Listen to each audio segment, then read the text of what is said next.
Arkadaşlar merhaba, ben Yunus Emre. Geçtiğimiz hafta sevgili Rıfkı ile başlattığımız doğa yürüyüşlerimizin ikincisi için bir aradayız. Bu haftaki güzergahımız Çanakkale'mize bağlı Çiftlikdere Köyü.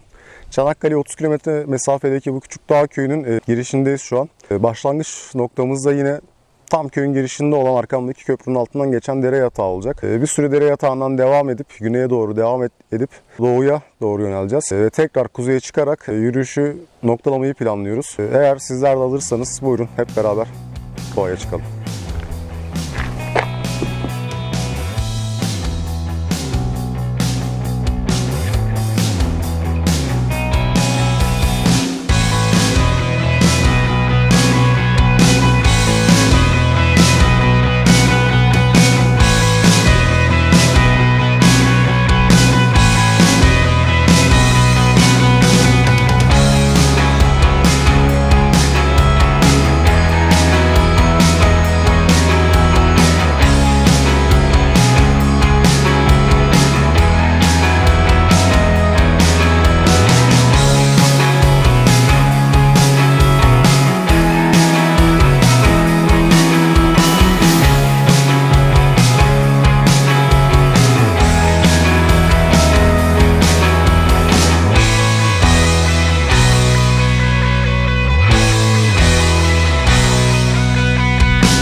Tırmanışımız devam ediyor. Her adımda sanırım geldik desek de tam anlamıyla zirveye yaklaşamadık. Yani zirveye ulaşamadık henüz. Telefonlar yine çekmiyor. Haritalardan etrafımızdaki yerleşim yerlerini tespit edemiyoruz. Bu yolun sonunda bir boş alan gözüküyor. Oranın köy olmasını umuyoruz. Yoksa Çiftlikdere'ye kadar 10 kilometreden fazla yolumuz var. Bakalım.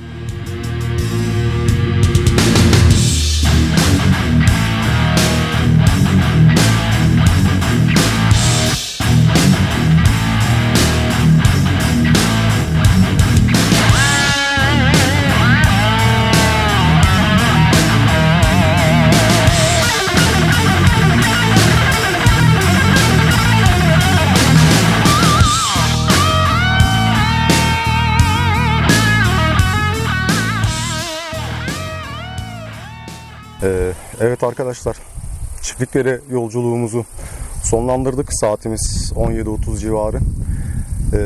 Bizim için planlanan aksine yine uzun bir yorucu yolculuk oldu.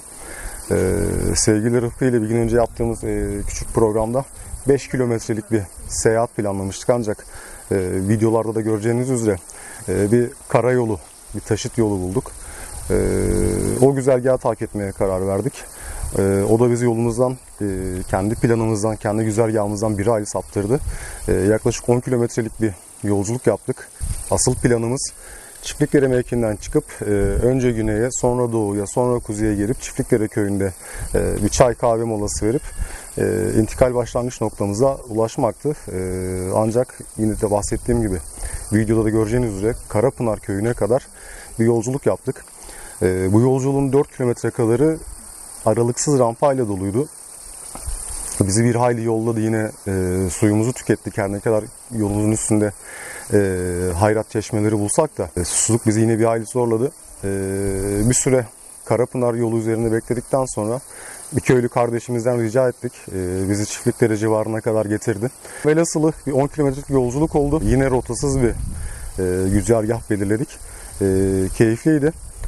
Bu yolculuğumuzun ardından sizlere faydalı olabileceğini düşündüğüm tecrübelerime ve araştırmalarıma dayalı bir takım ipuçları vermek istiyorum. Bunlara kısaca doğa yürüyüşü prensipleri diyebiliriz.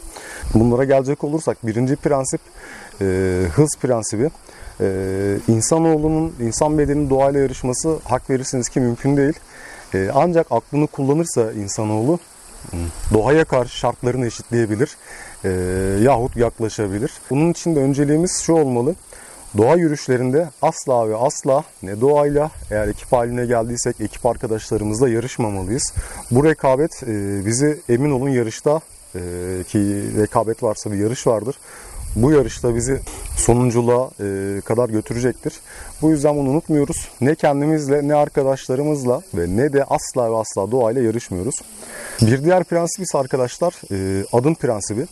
Doğanın şartları ne olursa olsun aslında ana mantık şudur: adımlarımızı topuktan buruna ve küçük adımlar şeklinde atmamız gerekiyor. Hareket bizi daha az yorulmamıza, aksi sakatlanmalara karşı koruyacaktır.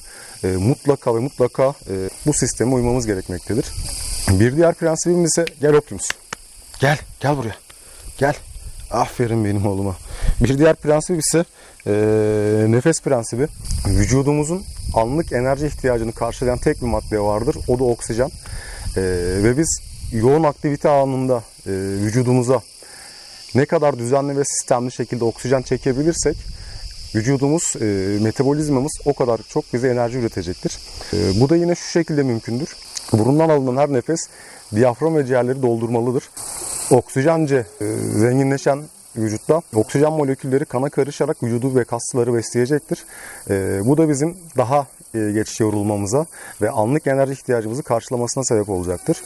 Şu hataya düşülmemeli arkadaşlar: ağızdan alınan her nefes boğazda, ağızda ve nefes yolunda kuruluğa sebep olacaktır. Bu da bizim su tüketimimizi artıracaktır. Yine erken yorulmamıza sebep olacaktır. İşte boğazda gıcıklığa sebep olacaktır. Aksilikler yaşamamak için bu 3 prensibi uygulamanızı tavsiye ederim. Bu prensiplerin devamı gelecek arkadaşlar. Yine devam videolarında ya da başka gezilerinde. Şimdilik bu kadar. Şöyle küçük bir hatırlatma da yapayım. Bir sonraki videomda planlamadığım bir eylemi gerçekleştireceğim. Bir ürün incelemesi gerçekleştireceğim.